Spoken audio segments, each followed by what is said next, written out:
2026년 3월 1일 맨발로 쓰는 아침 편지. 숲길 맨발 걷기는 아름답게 살다가 깨끗이 떨어지는 동백꽃 같은 삶을 지향하고 예비한다. 가로 2025년 2월 28일자 아침 편지 앵콜입니다. 가로 좋은 아침입니다. 지지난해 설 연휴 마지막 날 대모산 번개 맨발 산행에 오신 95세의 건강하신 변상식 님이 회장님의 책에 쓰신 글에서처럼 누구의 신세도 지지 않는 건강한 삶을 살다가 죽을 때는 동백꽃같이 깨끗이 지고 싶다는 말씀을 하셨습니다. 얼마나 아름다운 말씀이신지요. 이제 맨발의 세상으로 들어오셨으니 매일 맨발로 걸으시면 변상식 님께서도 동백꽃같이 아름다운 삶과 죽음을 맞이하실 수 있으리라는 믿음입니다. 이에 제 책에 인용한 전에 쓴 해당 글을 앵콜로 올려드립니다. 큐트. 요 며칠 한때 화려함과 순례의 아름다움을 자랑하던 목련이 누렇게 변색되며 땅 위를 지천으로 뒹굴고 있어 맨발로 걷는 우리들에게 커다란 반면교사의 교훈을 주고 있습니다. 건강하게 살다가 깨끗이 떠나야 한다는 우리 맨발인의 관점과 당위에서 볼 때 목련의 마지막 모습은 정말 피했으면 하는 상한 그것입니다.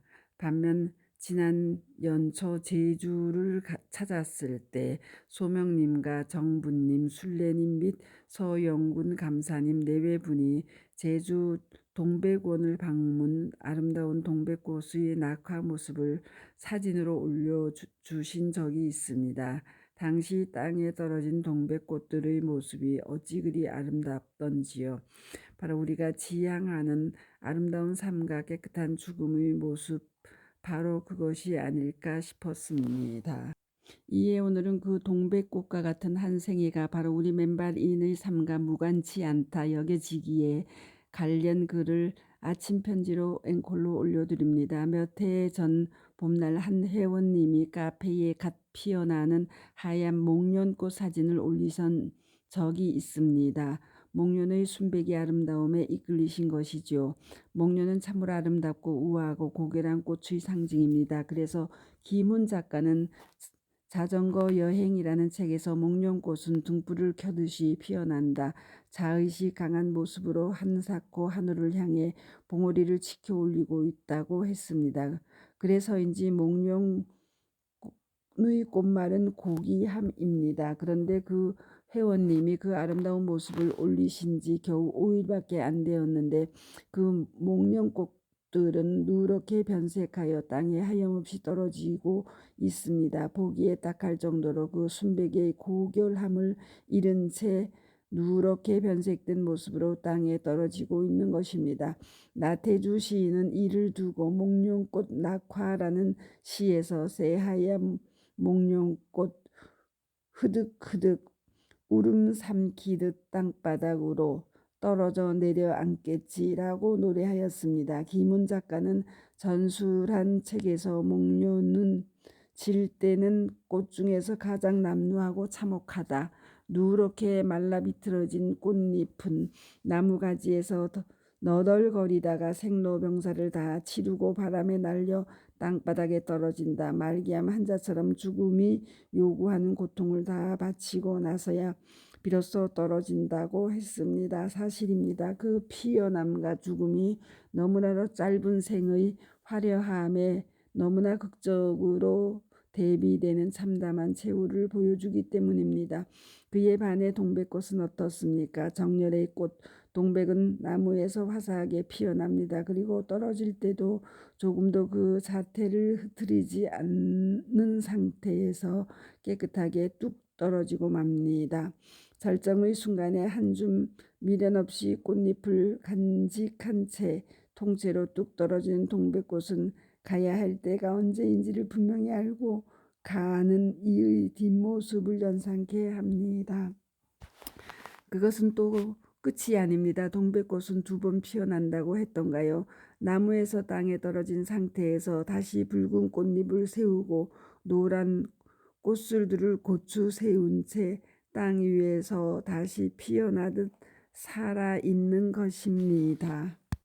더 나아가 시들은 목련꽃은 땅에 떨어진 이후 사람들이 신발로 밟고 지나갑니다. 이미 아름다움을 잃고 난 이후 누렇게 변색된 목련꽃은 다시 한번 천덕꾸러기가 되어 밟힙니다. 반면 동백꽃은 깨끗한 그 자태 모습으로 뚝 한 번에 떨어지기 때문에 아름다운 자태 그대로 유지한 채 땅 위에서 다시 피어납니다. 당연히 사람들은 밟지 않고 조심조심 피해갑니다. 그래서 동백꽃은 검붉은 빛깔의 정열적인 자태를 유지한 채 땅 위에서 다시 살아나는 것입니다. 우리 인생을 한번 생각해 볼까요?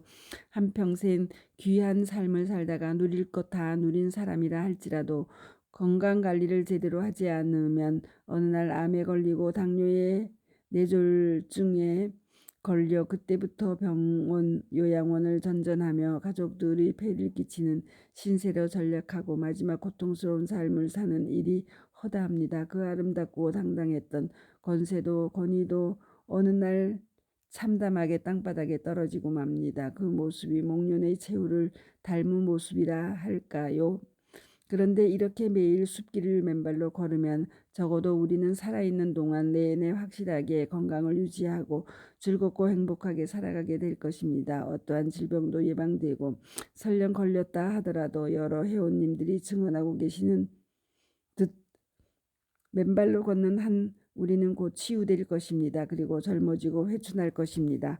맨발로 걷는 한 우리 모든 사람들에게 건강하고 행복한 삶이 예정되고 담보되어 있다 할 것입니다. 따라서 우리가 죽음에 이를 때까지 맨발로 걸으며 건강하게 살면서 마치 동백꽃이 아름답게 피어 있다가 죽을 때가 되면 아름다운 그 모습 그대로 뚝 떨어지듯이 우리도 수를 다할 때 한순간에 깨끗하게 떨어져 갈 것입니다. 그리고 주변의 사람들과 친척들, 가족들과 친구들에게 아름다운 사람으로 멋진 사람으로 영원히 기억될 것입니다. 죽음으로써 새로이 태어나는 동백꽃과 같은 그런 건강한 삶과 아름다운 죽음을 우리 맨발인들은 가지게 될 것이라 믿어 의심치 않습니다.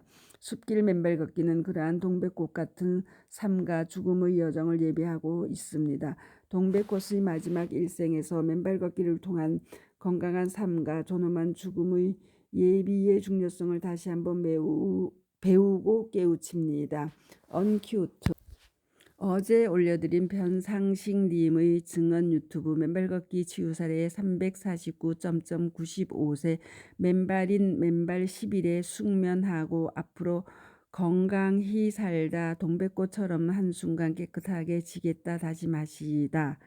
변상식님 가로 95 가로를 아래에 올려드리니 다시 한번 들어보시고 응원해 주시기 바랍니다. 한편 어제 하남시에서 있은 경기도 공원 녹지과 관계자들 약 120분의 워크샵에서 맨발 특강 후 찾은 풍상 근린공원 3호에 만들어진 캐노피 항토길에서 80세 정재상님이 전립선암 사기에서 치유되고 계시는 건강한 모습을 증언해 주셨기에 유튜브에 맨발 걷기 치유 사례 640 전립선암 사기 PSA 지수 87.5 척추 갈비뼈 새카맣게 전이 약 복용 맨발 6개월 PSA 지수 0.2로 정상 갈비뼈도 하얗게 났다. 정재상 가로 80 가로으로 올려놓았사오니 경청들 해 보시기 바랍니다. 한편 어제 양평으로 가는 중 차 안에서 들은 박예현 양의 놀라운 한 달 동안의 맨발 걷기 치유 사례를 유튜브에 아래와 같이 올려놓았사오니 경청들 해 주시고 응원해 주시기 바랍니다. 또한 양평 황토길에서 만난 76세 각희철님의 폐암 3기에서 일체의 수술이나 항암 방사선 등 치료 없이 오로지 맨발 걷기와 섭생으로 완치 판정을 받고 청년 같은 삶을 사시는 놀라운 사례를 올려드리니 경청들 해 주시기 바랍니다. 아울러 어제 항토길 개장식에서 있은 저희 축사를 박동창의 맨발강의 313 몇 사람 선구자들의 열정과 헌신이 양평을 치유의 땅, 생명의 땅으로 변신케 해 외지인들 정착의 땅으로 변모시키다. 최순례 지회장, 지민희 의원, 정창업 면장, 정진선 군수로 아래에 올려드리니 역시 경청들 해주시기 바랍니다. 감사합니다. 맨발 걷기 숲길 힐링 스쿨 네이버 카페의 아침 편지입니다. 스토리 양입니다. 감사합니다.